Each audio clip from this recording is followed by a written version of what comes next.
திருச்செந்தூரின் கடலோரத்தில் செந்தில் நாதன் அரசாங்கம் தேடி தேடி வருவோர்க்கெல்லாம் தினமும் கூடும் தெய்வாம்சம். தேடி தேடி வருவோர்க்கெல்லாம் தினமும் கூடும். திருச்செந்தூரின் கடலோரத்தில் செந்தில் நாதன் அரசாங்கம் தேடி தேடி வருவோர்க்கெல்லாம் தினமும் கூடும் தெய்வாம்சம். தேடி தேடி வருவோர்க்கெல்லாம் தினமும் கூடும்.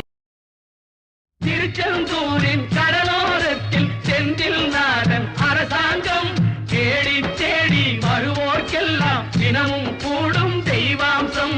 தேடி தேடி வருவோர்க்கெல்லாம் தினமும் கூடும். திருச்செந்தூரின்